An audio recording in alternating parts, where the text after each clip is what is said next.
The Emperor's New Clothes by Hans Christian Andersen. Many, many years ago lived an emperor who thought so much of new clothes that he spent all his money in order to obtain them. His only ambition was to be always well dressed. He did not care for his soldiers, and the theatre did not amuse him.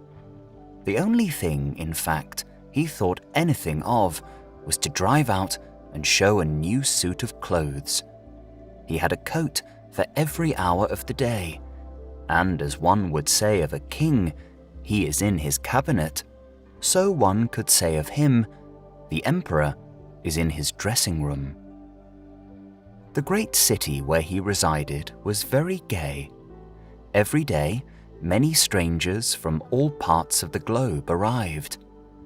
One day, 2 swindlers came to this city. They made people believe that they were weavers and declared they could manufacture the finest cloth to be imagined. Their colors and patterns, they said, were not only exceptionally beautiful, but the clothes made of their material possessed the wonderful quality of being invisible to any man who was unfit for his office or unpardonably stupid. "That must be wonderful cloth," thought the emperor. "If I were to be dressed in a suit made of this cloth, I should be able to find out which men in my empire were unfit for their places, and I could distinguish the clever from the stupid. I must have this cloth woven for me without delay." And he gave a large sum of money to the swindlers in advance, that they should set to work without any loss of time. They set up 2 looms and pretended to be very hard at work, but they did nothing whatever on the looms. They asked for the finest silk and the most precious gold cloth. All they got, they did away with, and worked at the empty looms till late at night. "I should very much like to know how they are getting on with the cloth," thought the emperor. But he felt rather uneasy when he remembered that he who was not fit for his office could not see it. Personally, he was of opinion that he had nothing to fear. Yet he thought it advisable to send somebody else first to see how matters stood. Everybody in the town knew what a remarkable quality the stuff possessed, and all were anxious to see how bad or stupid their neighbors were. "I shall send my honest old minister to the weavers," thought the emperor. "He can judge best how the stuff looks, for he is intelligent, and nobody understands his office better than he." The good old minister went into the room where the swindlers sat before the empty looms. "Heaven preserve us," he thought, and opened his eyes wide. "I cannot see anything at all." But he did not say so. Both swindlers requested him to come near and asked him if he did not admire the exquisite pattern and the beautiful colors, pointing to the empty looms. The poor old minister tried his very best, but he could see nothing, for there was nothing to be seen. "Oh dear," he thought. "Can I be so stupid? I should never have thought so, and nobody must know it. Is it possible that I am not fit for my office? No, I cannot say that I was unable to see the cloth." "Now, have you got nothing to say?" said one of the swindlers, while he pretended to be busily weaving. "Oh, it is very pretty, exceedingly beautiful," replied the old minister, looking through his glasses. "What a beautiful pattern! What brilliant colors! I shall tell the emperor that I like the cloth very much." "We are pleased to hear that," said the 2 weavers, and described to him the colors and explained the curious pattern. The old minister listened attentively, that he might relate to the emperor what they said, and so he did. Now the swindlers asked for more money, silk, and gold cloth, which they required for weaving. They kept everything for themselves, and not a thread came near the loom, but they continued, as hitherto, to work at the empty looms. Soon afterwards, the emperor sent another honest courtier to the weavers to see how they were getting on, and if the cloth was nearly finished. Like the old minister, he looked and looked, but could see nothing, as there was nothing to be seen. "Is it not a beautiful piece of cloth?" asked the two swindlers, showing and explaining the magnificent pattern, which, however, did not exist. "I am not stupid," said the man. "It is therefore my good appointment for which I am not fit. It is very strange, but I must not let anyone know it." And he praised the cloth, which he did not see, and expressed his joy at the beautiful colors and the fine pattern. "It is very excellent," he said to the emperor. Everybody in the whole town talked about the precious cloth. At last, the emperor wished to see it himself while it was still on the loom. With a number of courtiers, including the two who had already been there, he went to the two clever swindlers, who now worked as hard as they could, but without using any thread. "Is it not magnificent?" said the two old statesmen who had been there before. "Your Majesty must admire the colors and the pattern."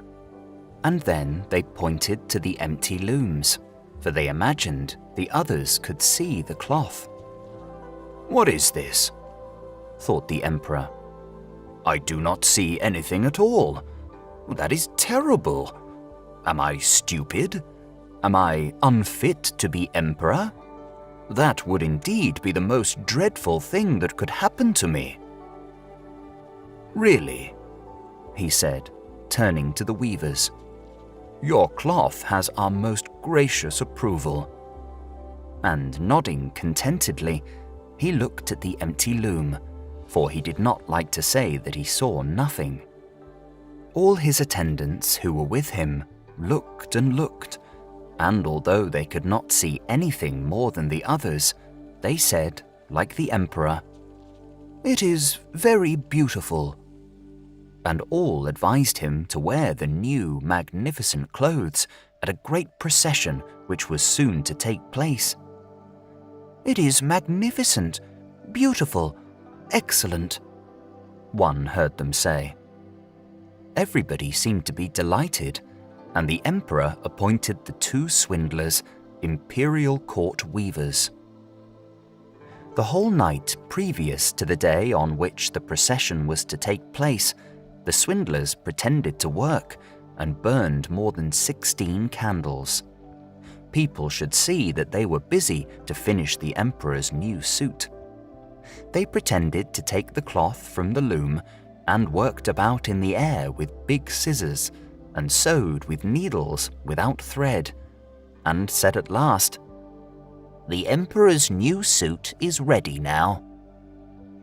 The emperor and all his barons then came to the hall. The swindlers held their arms up as if they held something in their hands and said, "These are the trousers, this is the coat, and here is the cloak," and so on. "They are all as light as a cobweb, and one must feel as if one had nothing at all upon the body, but that is just the beauty of them." "Indeed," said all the courtiers, but they could not see anything, for there was nothing to be seen.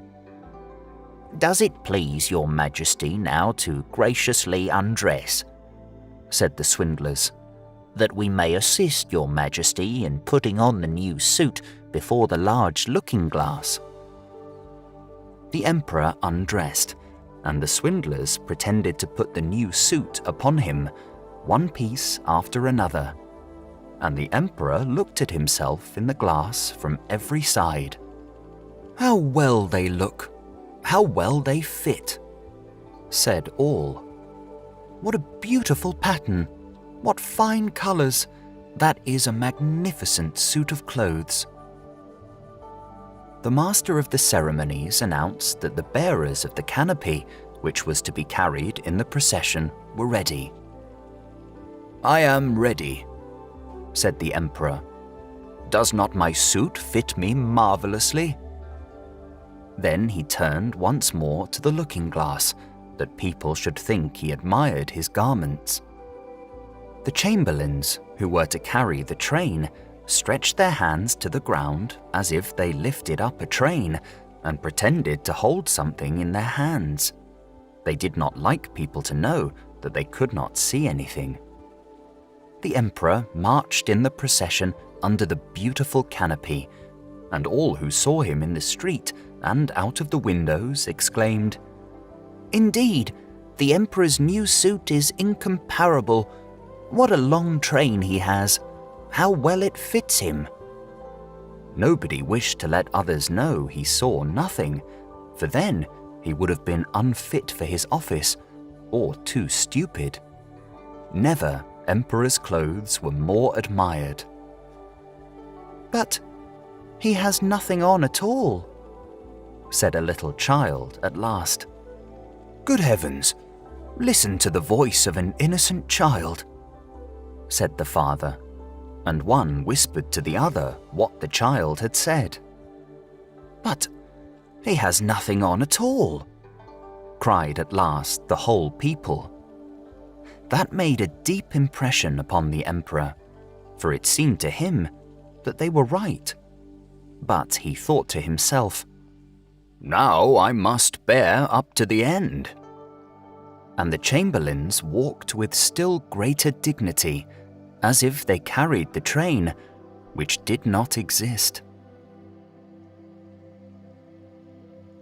Thank you for listening to The Emperor's New Clothes by Hans Christian Andersen.